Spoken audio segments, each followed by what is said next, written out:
Olá, queridos irmãos e irmãs em Cristo. A nossa reflexão para este último sábado do mês de novembro, dia 25, é referente ao Evangelho segundo Lucas, capítulo 20, versículos do 27 ao 40. Naquele tempo, os saduceus afirmam que não existe ressurreição. Alguns deles se aproximaram de Jesus e lhes propuseram este caso. Mestre, Moisés escreveu para nós: se alguém morrer e deixar a esposa sem filhos, o irmão deste homem deve casar-se com a viúva, a fim de que possam ter filhos em nome do irmão que morreu. Ora, havia 7 irmãos. O primeiro casou e morreu sem ter filhos. Também o segundo e o terceiro casaram-se com a viúva. E assim os 7. Todos morreram sem deixar filhos. Por fim morreu também a mulher. E agora, na ressurreição, de quem a mulher vai ser esposa?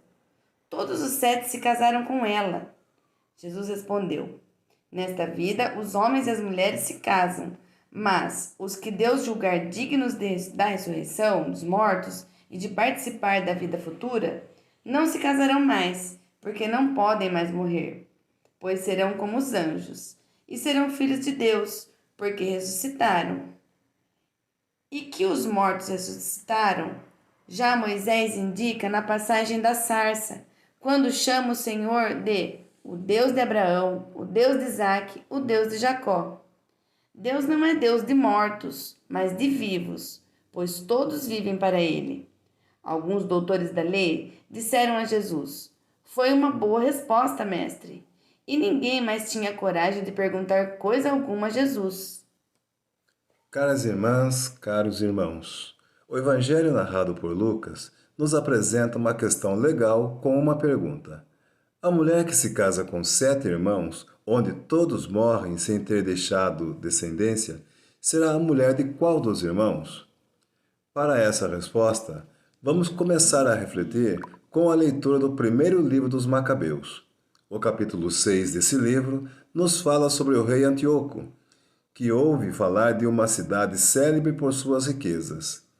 Nos conta ainda que esse rei marcha para essa cidade com a intenção de se apoderar dela e saquear, mas não consegue, pois os habitantes, sabendo da intenção de ataque, se preparam, obrigando o rei a bater em retirada.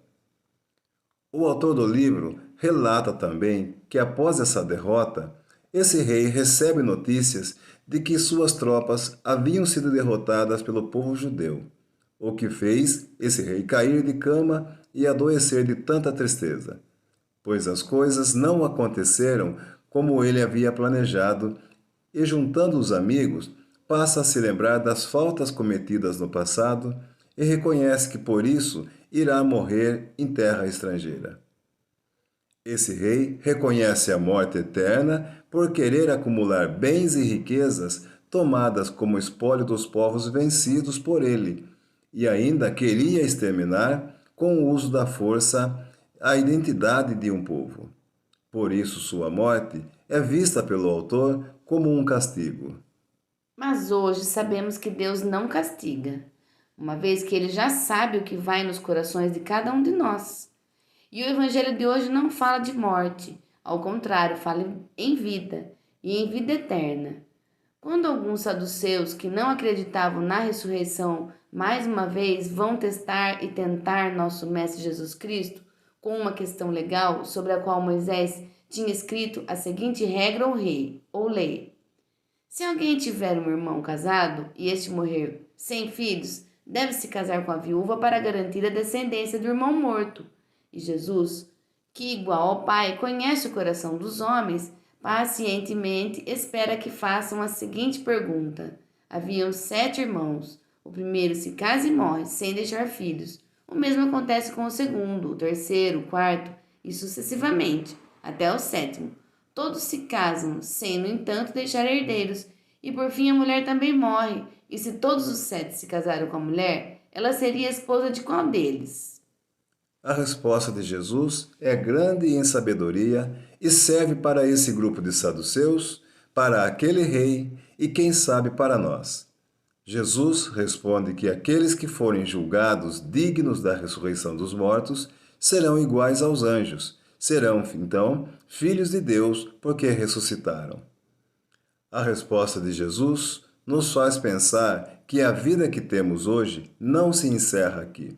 Depois da passagem pela morte do corpo, começará outra, não mais presa a essa que temos hoje, pois seremos como anjos, e essa vida somente aos dignos será manifestado, que verdadeiramente são os filhos de Deus, pois cumpriram suas missões terrenas com olhos na eternidade, sem preocupações em ter bens materiais como joias, dinheiro e propriedades, com o espólio dos vencidos, dos mais fracos e dos excluídos.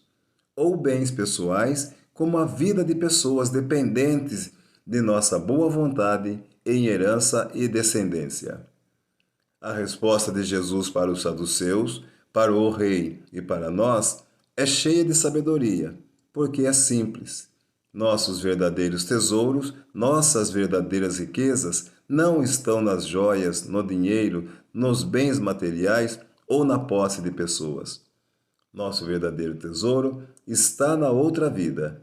É isso que devemos buscar com todo o nosso entendimento, pois o que importa não é o quanto acumulamos aqui, de quem será a esposa dos 7 maridos ou qualquer outra questão legalista. O que importa é podermos na outra vida sermos chamados de filhos de Deus. Encerramos com uma pergunta: o que queremos para nós nesta vida passageira? Será que estamos vivendo com fé no que virá? Será que temos em nosso íntimo que o Deus ao qual servimos é o Deus da vida e não o Deus da morte? Que possamos ter um excelente sábado, com os olhos e as ações voltadas para um dia sermos chamados de filhos do Deus da vida.